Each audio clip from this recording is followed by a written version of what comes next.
Well, good evening, everybody, and thank you for that introduction, Neil. What I want to talk to you about today is three things, really, or it all amounts to one theme: creativity, innovation, and quality of life. Now, we've been hearing a lot about quality of life recently. The government has started to think about how we can measure it. Things like the Occupy London movement and the Occupy New York movement are challenging what quality of life is. So in today's lecture, what I want to do is to have a look at the concept of quality of life and to try and think how we can face this challenge, how we can use innovation and creativity to maximize people's quality of life. Now, we're all from different backgrounds, not that different backgrounds. A lot of us are user experience, some of us are product design, some of us are in marketing, some of us are psychologists. But all of these skills can be brought to bear on quality of life. And what I want to do in this lecture is to address the question of what quality of life is, to look at examples of products, services and systems that have contributed to quality of life. So look at innovative and creative ways it's been addressed. But also just to throw out some questions. There are some elements of quality of life that I haven't seen any good innovation around. So those will be just thrown out there as questions to us to think about. But let's start off by thinking about what quality of life actually is.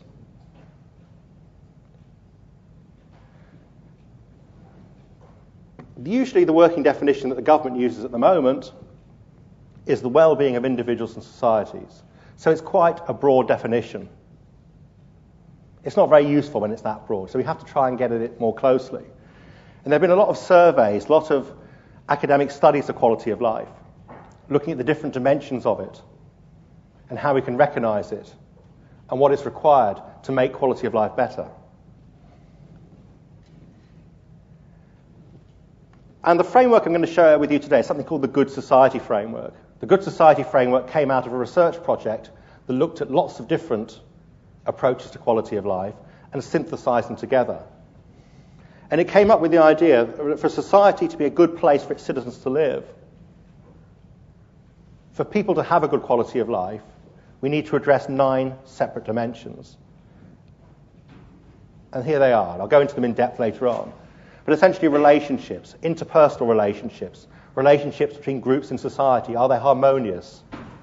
Do people have good personal relationships, good community relationships? The economy.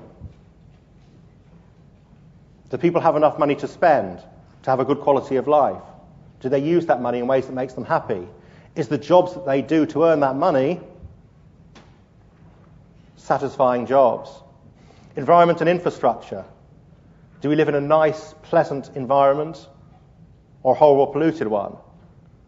Do we have services that work well, like public transport, those kind of things? Can we get around well? Can we do the things we want to do? Health. Are we healthy psychologically and physically? Do we have peace and security? Are we free from war, terrorism, crime, other things that are a threat to us? Do we have rewarding cultural and leisure activities? Can we use our time in a way that is rewarding to us? Is there an opportunity to express our spiritual beliefs, our religious beliefs, and our philosophical approach to life? Is education good? Are we educated in a way that's rewarding for us, not just to make us tools in a machine of production? And do we have decent governance? Does our government treat us fairly and decently? And for society to be a good society, these things have to be available not just to the privileged few, but to everybody. And so this is the theme of today's talk. What I want to do is go through those dimensions one by one and show you how innovation and creativity can approach them. Now, for innovation and creativity to be effective, there are essentially 3 things, I think, that need to be in place. First of all, it needs to be people-centered. We need to understand the needs of people. What makes people happy? What contributes to individuals' quality of life? It's no good just inventing stuff on its own. I mean, that can be useful at times, But there comes a point where it has to be applied to individuals and their lives. Context-based. We have to understand the context of the society in which the innovation occurs. There's no point in creating a good innovation if society won't let it work. And you'll see lots of examples. It sounds a bit abstract now, but I'll show you as we go through. And finally, creative techniques. How do we get at understanding people's needs and producing things that they're really going to love? So let's start to try and make this a bit more concrete and get into the examples. And the first one is relationships. Psychology has shown the single biggest factor that affects your quality of life is the relationships you have around you. In particular, the ability to give and receive love is the number one thing that affected people's quality of life. If they didn't have that, their life wasn't so fulfilling. Not necessarily romantic love, although it does include it. This is a good project called Men in Sheds. Anybody familiar with Men in Sheds? Yeah, this is a project that started in Australia. They found that loneliness is quite epidemic amongst older men. But a gender difference between men and women, generally speaking, is that men don't just like chatting for chatting. They like to do stuff and talk around doing stuff. So Men in Sheds is a project where, well, you literally go to a shed and build something with other men and talk while you're doing it. So you go on your website, you find the local shed closest to you, and they do things like make bicycles, whatever it might be. They either give them away for charity or they sell them to finance more sheds.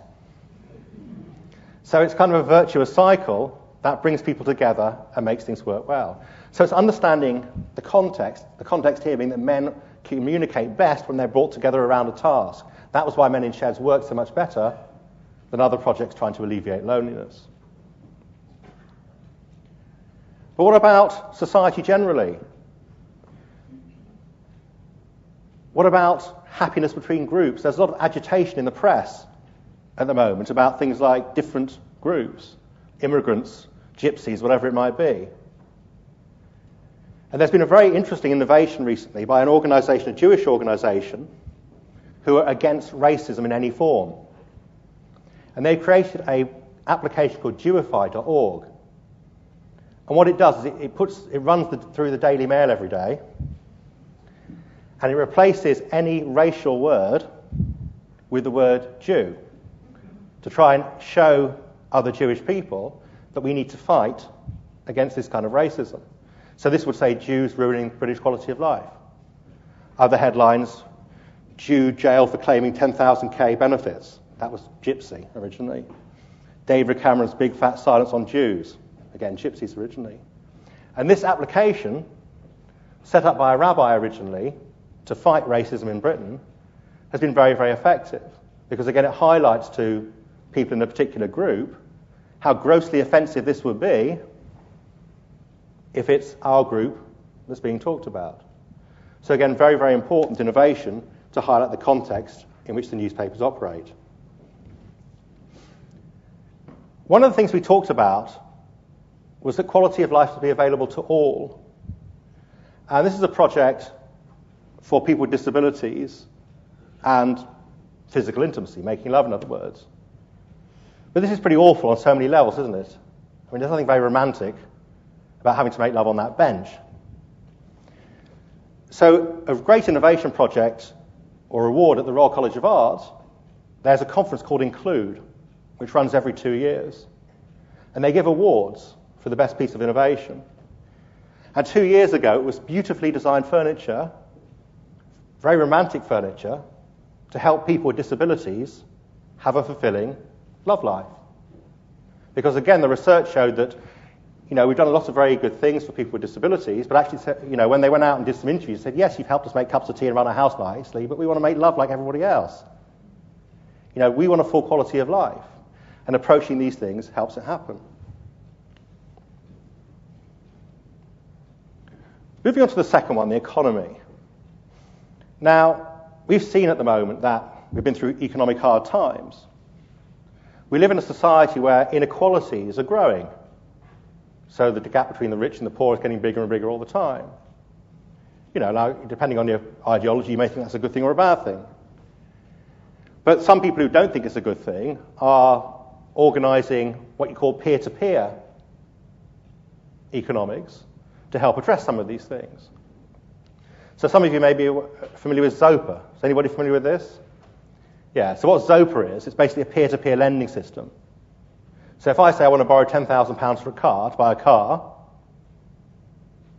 instead of going to the bank, I can go to Zopa, put my request for £10,000 loan, and if you see that and you think, oh, I'd like to lend this chap £10,000 at 3% interest or whatever, you can lend it to me and I'll pay it to you back at that interest rate. No overheads, no banks, nothing like that. It's regulated by the Financial Services Authority, so you have the same safeguards you would have with a normal bank, but it's very much peer-to-peer, so it works well. This is a bit of an abstract one. I've given you lots of good examples of innovation so far. This is me throwing a question out. Has anybody ever heard of the Dutch philosopher called Bas Haring? Yeah, it's well worth reading Bas Haring. He talks about how things work in real life, how some things are sustainable and some things not. And he talks about our economy. So our economy, he talks about a flan shop. That's why there's a flan on it. He used to go to his local flan shop, and they would have handcrafted, beautiful flans that were made by the people who worked in the store.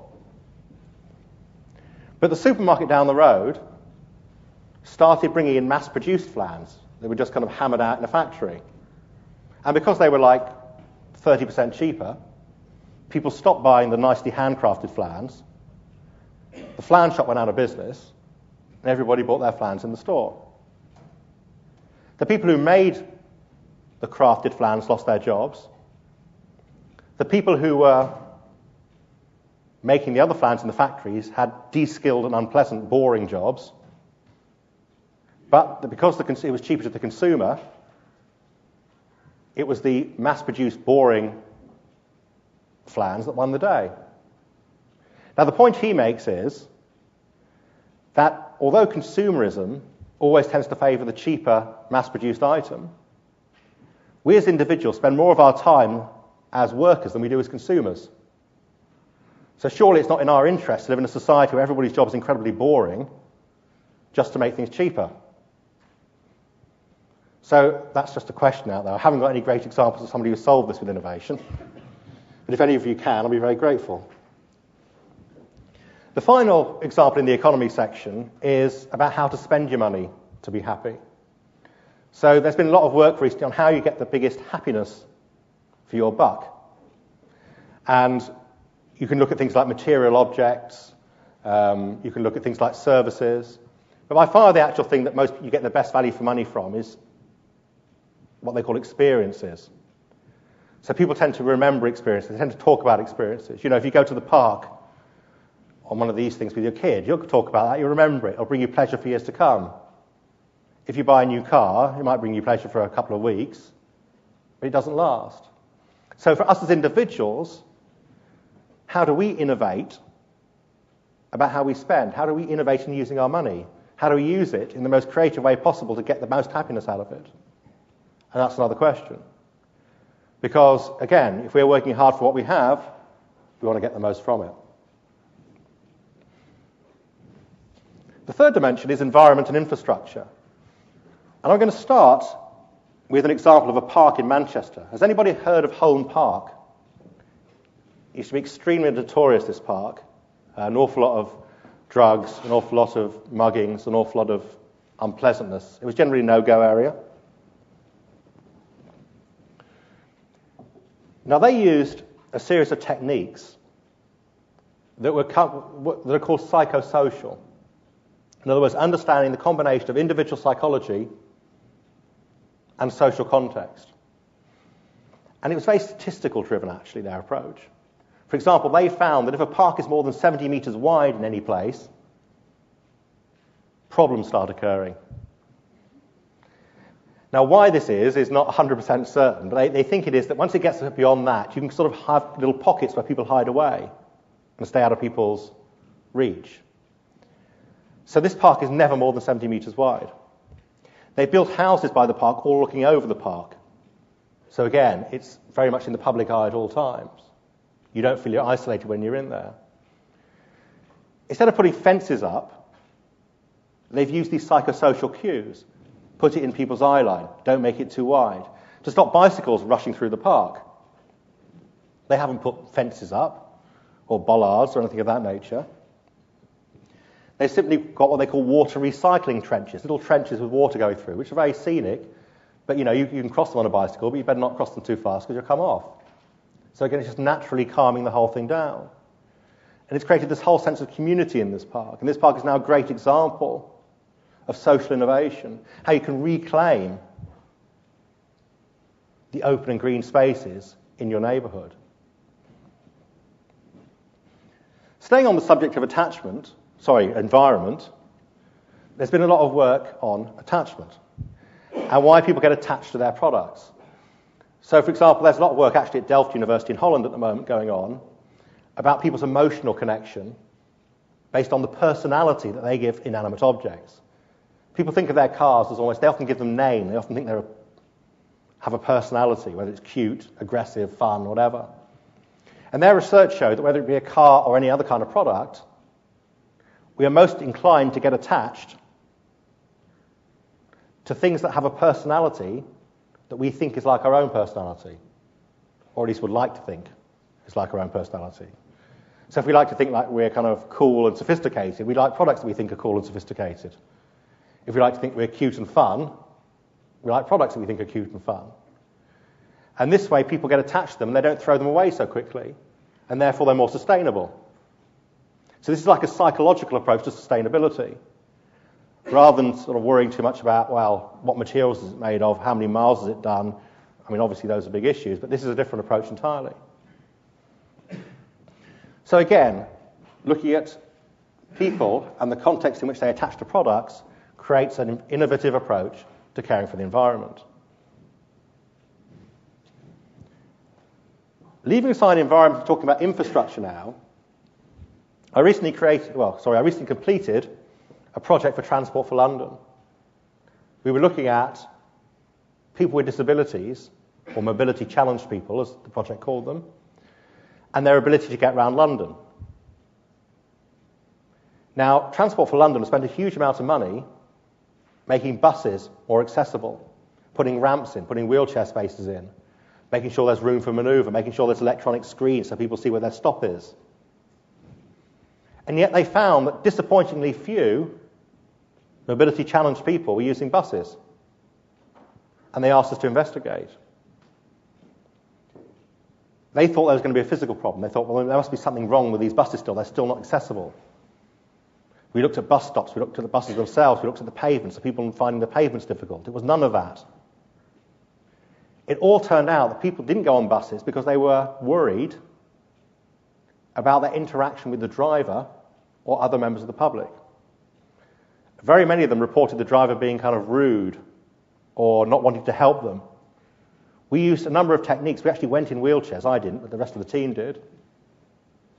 And you see some of them sat at a bus stop and watched several buses go past without even bothering to stop. Sometimes when the bus did stop, the driver was all stressed out and, I'm not saying all drivers were like this, was stressed out and not wanting to help. It wasn't the physical that was causing the problem, it was the psychological.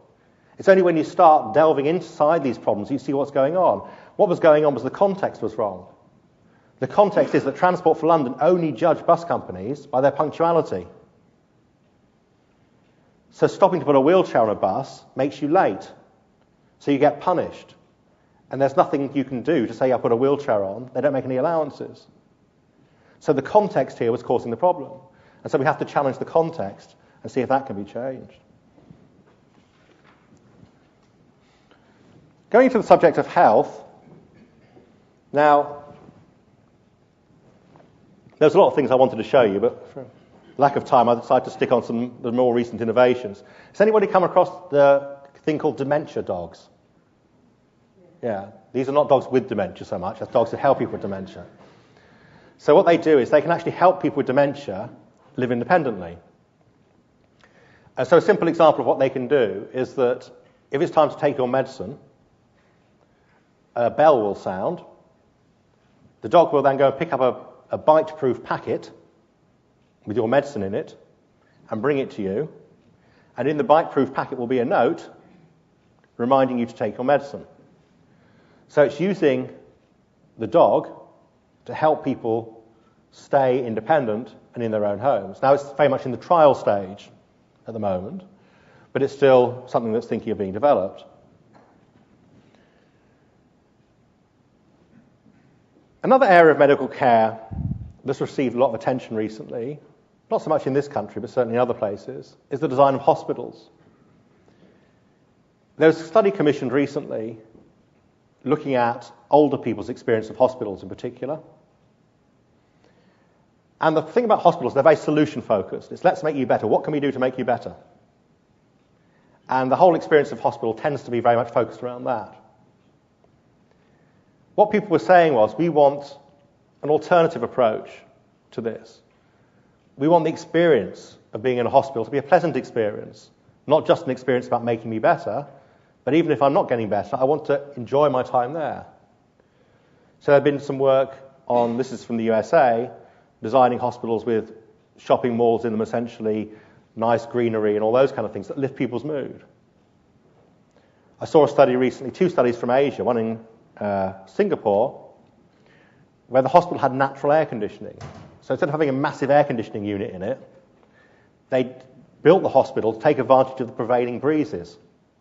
And they built lakes in front of the hospital, so the breeze went over the water, cooled down, in the door, cooled the rooms down and went through again. Sort of natural air conditioning. It was much cheaper as well, obviously, in the long run too. But it made people feel more at home, more relaxed, more with nature, more at one with nature, rather than having this air conditioning unit buzzing at them all the time. I was studying recently a piece of work over in Korea, in a radiography treatment centre. And they've been doing some very pioneering things. They turned the radiography centre into a big, almost entertainment centre. So while you're having a radiography, which is a pretty horrible thing to go through, they're playing your favourite songs, they're showing you your favourite photos. You can upload your favourite photos of your favourite people, your favourite possessions, and that kind of thing. Of course, it doesn't make an unpleasant experience great, but it's better than just sitting in a room feeling dreadfully sick and feeling miserable and feeling there's nothing to be happy about. And the last one here is about when your health actually finally does go, what's the best way to go, to die? It's been a bit of a taboo subject recently, but I can remember coming across this. This is from a graveyard in Somerset. I was walking in this graveyard in Somerset and came across this grave. Quite a subtle little grave. And he said, okay, so a remarkable man. So I Googled him there and then on my smartphone. And it turned out he was a remarkable man indeed. He spent his whole life caring for lepers and it made a huge difference in leper colonies. But technology has changed. The whole nature of memorials can change. A graveyard can be a multimedia place. It doesn't mean you have huge flashing screens in the graveyard. You can have links to maybe memorial websites, remembering the person, where you go and find more information about them. People can start to set those things up before they die. Because there are a lot of stakeholders when it comes to somebody's death.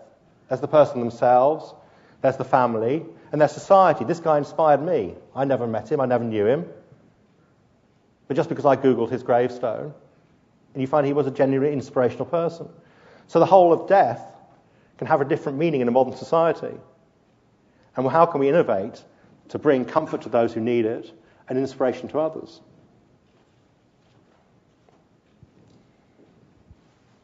So moving on to peace and security.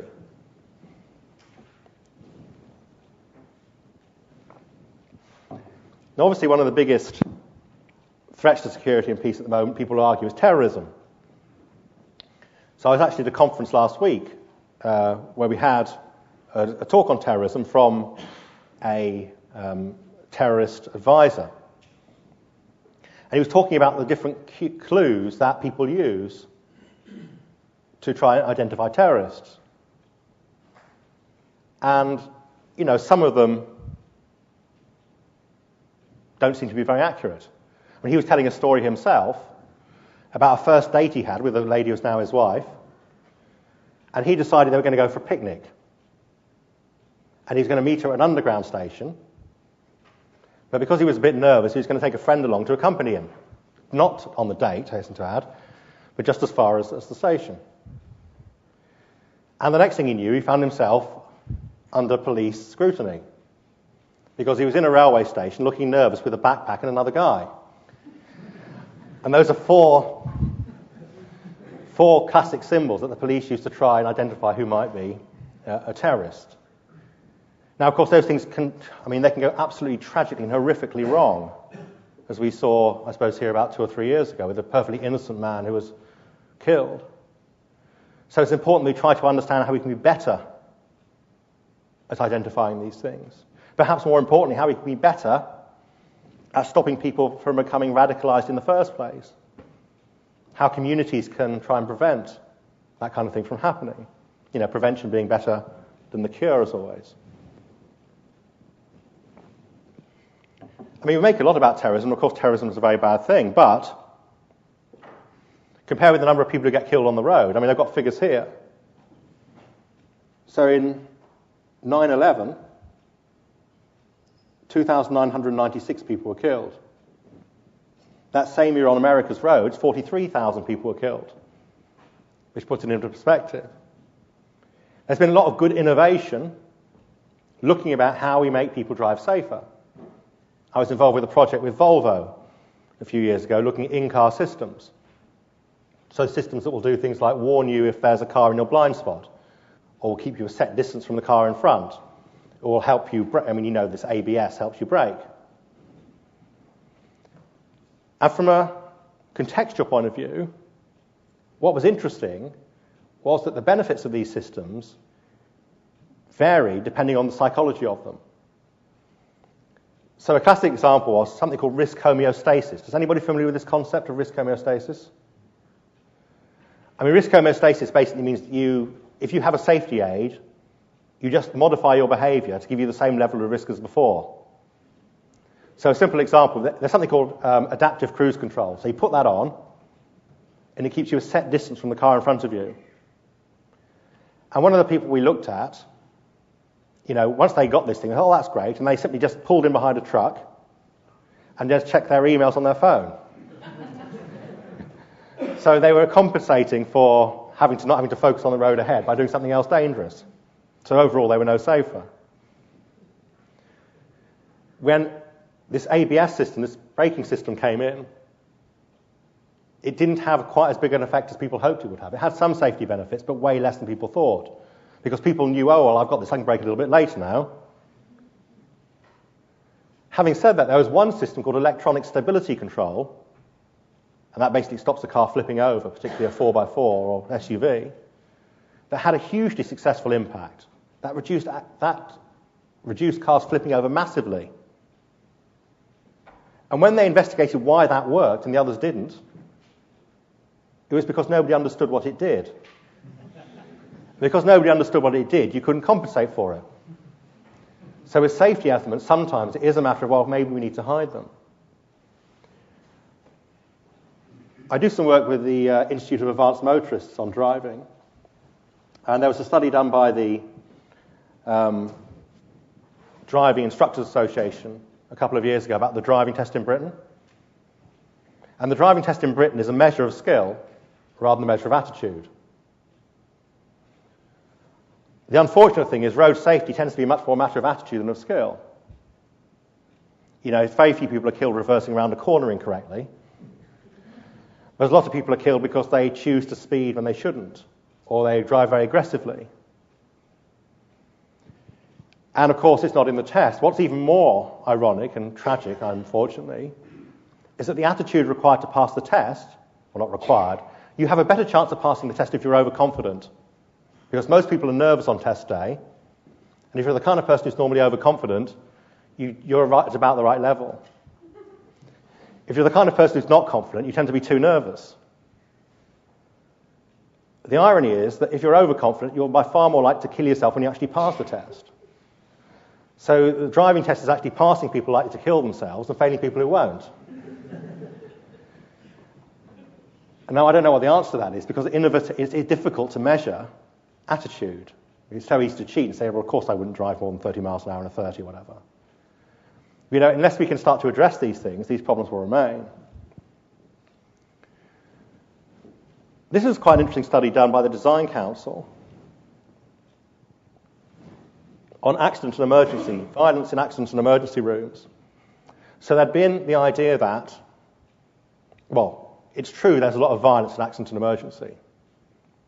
And the prevailing attitude was you've got drunk people turning up, they're aggressive, they're drunk, and they start a fight. And this is the problem. So we need to stop aggressive drunk people turning up. When they actually did the study, they found that wasn't really the case at all. That happened very occasionally. But the vast majority of violence in accident and emergency resulted from a build-up of irritation over a period of hours. So things like, and so they redesigned a sort of showcase accident and emergency centre to try and get rid of that. So first of all, wayfinding.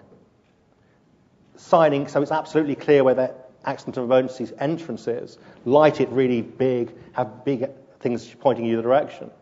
That's number one, because people get frustrated. If they can't find it, they're already frustrated by the time they get there. Secondly, they came up with a device demonstrating to people why people were being seen in a particular order. Because one of the big frustrations in accident and emergency is you get there first, but somebody who is seen to be more of an emergency than you gets to go ahead of you. And that was a cause of violence. They designed it so that all the people in the eye line of the receptionist. So the receptionist could pick up if some problems were starting to boil over and help shut those down as quickly as possible. They had a system whereby if you wanted to go and wait somewhere else and go outside, you could have a ticket and come back at your time. So you didn't have to always be agitated that somebody was going ahead of you and that you had to sit there doing nothing. They separated the children from the adults so that, children with their parents from adults, unaccompanied adults, so that if there was any violence, the children would be shielded from it. So all these kind of things were based on insights about, again, the individual and the context in which the violence occurred, and overturned the conventional and incorrect wisdom, not entirely incorrect, but largely incorrect wisdom, about why this violence was starting. So moving on to the next dimension, culture and leisure.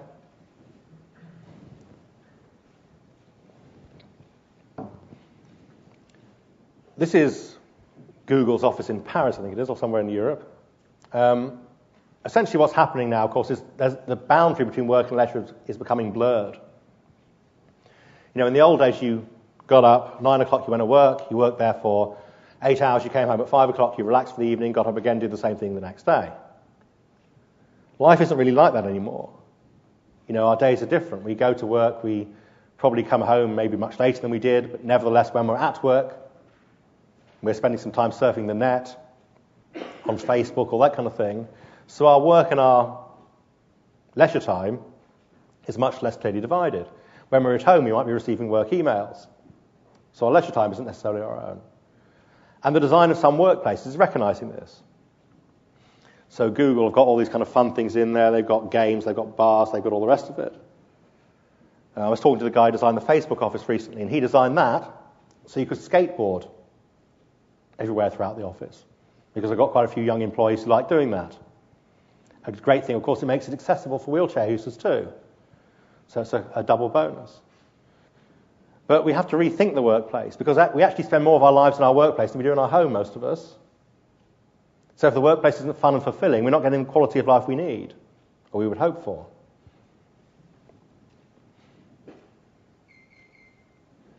This is anybody familiar with this example? Does anybody know who this is? Yeah, a few of you do. This is Tesco in South Korea. I can't remember what they're called there, but essentially this is Tesco South Korea. When they went to South Korea, they couldn't find much store space because it is a premium in South Korea. What is also a premium in South Korea is free time, because people work very, very long hours compared with the West. And so what they did is bringing those two things together, they came up with this idea. This is basically a poster in a metro station. This is an underground station in Seoul. They've just covered the wall with a poster of shelving photographs. And if you want to buy something, you just get your smartphone and photograph it, and it goes straight to Tesco. And if they're at the top of their game, it'll be home before you are. So it's an incredibly efficient use of space. It understands the context in which that society works. It's a very, very time-precious society. And it gets rid of the whole need. The other context in that society is the huge expense of real estate, and it cuts that out as well. So a really, really good piece of innovative, creative thinking to save people time. And one of the biggest factors that influences quality of life is whether people have their time used well or whether they waste it doing things they don't want. So when you're waiting for your train, you don't have to waste your time, you can do your shopping.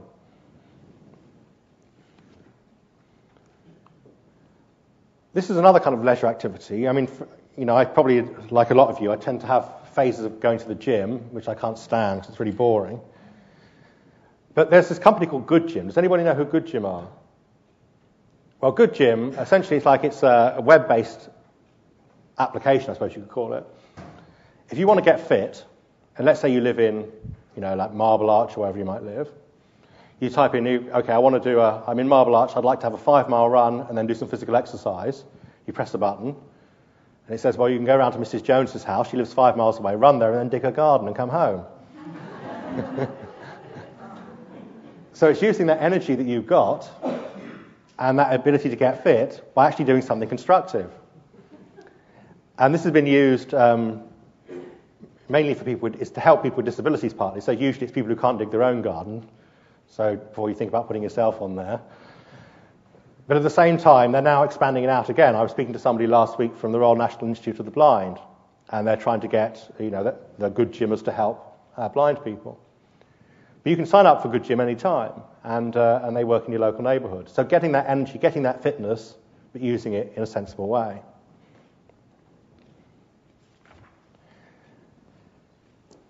Spirituality. Now, there are some fairly straightforward applications you can use. Like this is an application for the smartphone, which just helps you relax and meditate during the day. So you can listen to these different things, whether it's bell or whatever it might be, and you just decide how long you want to listen to it for, put your headphones, sit in the corner and unwind for a bit. So these are just essentially meditative applications. There's a whole load of these things. There's things like what's called gratitude stream. It's a Twitter application where people write why they're grateful to be alive, and you just see this constant stream of good things, which, a lot of people find very helpful. And there's been research in the field of positive psychology that showing gratitude is one of the things that can really boost your mood, thinking of what makes you happy. Psychologists use something called gratitude journals. They get their patients who are depressed to write down 3 good things that happened this week and explain them. So that kind of thing can lift the mood. Other things are more direct. So this is Tradecraft, a company I sometimes work with. Tradecraft is Christian response to poverty. That's their slogan. And essentially what they try to do is promote fair trade around the world. Now, they use an innovative technique. I've probably told some of you this before. But in terms of attracting people's attention and getting people to see the importance of fair trade, they use an approach based on something called Singer's Pond. Has anybody heard of Singer's Pond before? Okay, well, it's a thought experiment, so let's just do this. You don't have to say anything, just think this. Imagine that you're walking through a wood.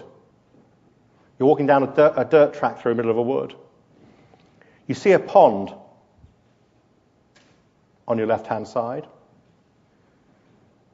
By the way, before we go on, the reason it's called Singer is it's named after a guy called Peter Singer who thought of this, not because there's any singing involved. You go past this pond, and there's a child lying in the pond who is face down and obviously drowning. It's also obvious that the pond is only knee-deep, and you can go into that pond and save the child without any danger to yourself whatsoever.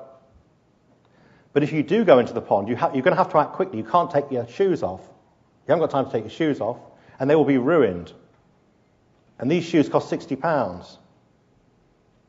Now, I'm not going to ask for a show of hands, obviously, but nearly everybody would say everybody would go into that pond and rescue the child. But when you say, will you pay £60 for this good because it's fair trade as opposed to £30 for this one that isn't, and we can save extra lives with this, it won't work. So there's something about personalising things. ActionAid are doing it as well. I mean, all charities do it now. Tell the story. Bring it home to people about the individual person.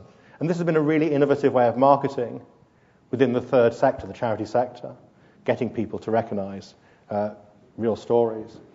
Kiva is a great site. This is a site that works by you make microloans to people. So you can make a loan to somebody in a developing country directly.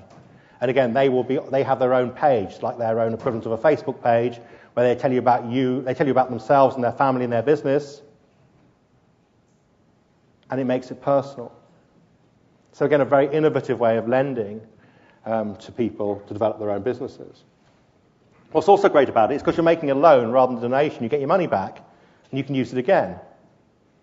You don't always get it back. You've got a 5% chance of losing it. I think about 5% of people default on their loan because their business goes bust. But that's not bad, is it? 95%. So the chances are you can use it again and again to help lots of businesses.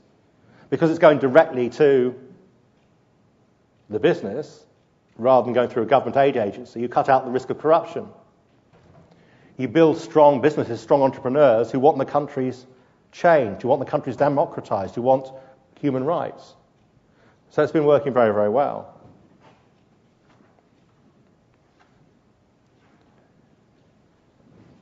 Education. Now, this is an area that's changing with the sort of whole wiki culture of knowledge gathering. Rather than having everything top down, bringing people together to create ideas. Now, what's happening at the moment is that, wikis have been out there for a while and seem to work well. There was a study done recently to compare Wikipedia with Encyclopedia Britannica, which is compiled by experts, and they found very little difference in the actual accuracy. Blogging is becoming popular. People's comments. In a society now where things have been democratized to the extent, it may not be a good thing always, that we tend to believe people who are like us rather than believing experts. I can remember when working with the Department of Health, there was a lot of issues around Mumsnet. Now, Mumsnet has got many, many strengths in a way. It's a very supportive community. I mean, even though I'm not actually a mum, of course, I use Mumsnet myself to find things for me and my son to do. I have some really interesting days out and that kind of information on there, good offers. But on the other hand, it's developed very much a culture that mothers always know best. Doctors don't know what it's like to raise a child, so why should we listen to them? Now, sometimes that can be a very good thing, but it was getting to a point where you think this is actually getting a bit worrying now because some of this advice really isn't correct. And so the issue was, well, what do we do? And the issue was, well, let's engage with it. Never try and stand back and oppose it because you're just going to find attitudes harden. So ministers went on the site and they would discuss things. Health experts went on the site and did Q&As. But you have to understand that blogs and all the rest of it can have those cultures that are very much unfriendly to the so-called outsider. Other innovations, this is some work I was doing at the Department of Education, with city academies, innovation to the school curriculum. So the school curriculum in Britain for years and years and years has been very much, you do your curriculum in blocks. So you have your French, you have your geography, you have your history, you learn your geography together, your history together, your French together, whatever. What the academies are pioneering in is something called theme-based learning. So you still do the same curriculum, but you mix it all up. So you might do a theme like childhood in Britain, for example. And in childhood in Britain, you do, well, I'm going to do some history modules there, we're going to do some geography modules there, we're going to do some English modules there or whatever. And what they're finding is it's creating students who are much more entrepreneurial because students are having to make the link between different things. It's not just learn this block of stuff and repeat it. It's make these links and be creative. The first kind of education worked really well in the days of the Industrial Revolution, where they wanted a workforce that was told to do something and did it well. I want to tell you this, you remember it and do it. What we live in now is a creative economy where people need to have the ability to make links, not just repeat what they're told. And that's why theme-based learning seems to be a strong way forward. This is a very interesting innovation in education from the United States. It's something called the Knowledge is Power program. Has anybody heard of this? They have a slogan, work hard, be nice. You may have heard that slogan, that's where it comes from. But essentially, this is a school for underprivileged children. And they were trying to look at why underprivileged children don't succeed in life. Even if you gave them the same education as a privileged child, the underprivileged child wouldn't do so well. And what they found was, it wasn't the education itself, according to them, it was the expectation that those children had, the context those children came from, when nobody in their family had ever gone to college. Whereas with privileged kids, or better off kids, their generations of their family had been to college. It was expected. So the Knowledge is Power program every day drums into children that they're going to go to college. They're asked what their favourite college is. They're told about colleges. Every teacher's classroom is named after the college that teacher went to. So everything is about college, over and over again. You might think, well, that's incredibly pushy, but it seems to work. These schools get better results than schools for much better off families in the same districts, because they just push this expertise over and over again. There was interesting studies done in schools in Britain. If you look at league tables, you'll often find in certain areas of the country the state schools are better than the private schools in terms of how they perform in league tables. But often what you'll find is that students who go to the private school still get better jobs just because they expect to get better jobs. It's the expectation they're born with. And they have surrounding them, and everybody in the school has that expectation. So if we're going to try and make state education really compete with private education, it's not just a matter of having better teachers and a better curriculum and better facilities. It's also a matter of drumming into people, you're going to get to the top. You should expect to get to the top. Because that attitude, otherwise, that can hold people back. So on to the final one now. This is governance. Now, an issue that we're seeing a lot of here at the moment is the innovative use of social media. How social media can democratize countries and create movements. So this is from Iran. This is what's called the Green Movement, which is a pro-democracy movement. And they've been using things like Facebook and Twitter to organize. It can be used for negative things as well.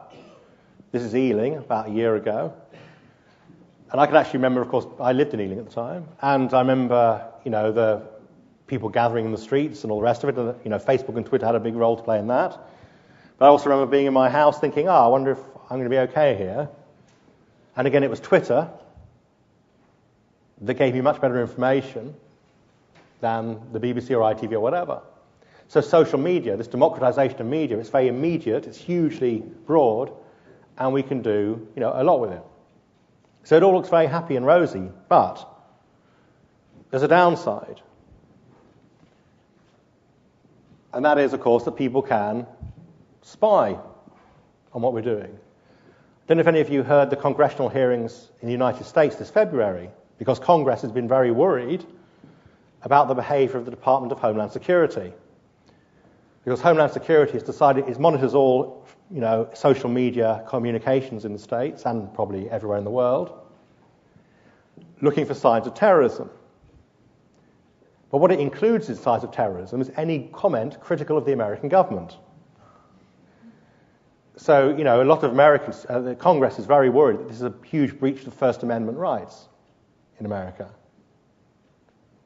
Of course, the issue is, it's probably happening to us here, and who knows whether we're going to be extradited to face trial or whatever it might be.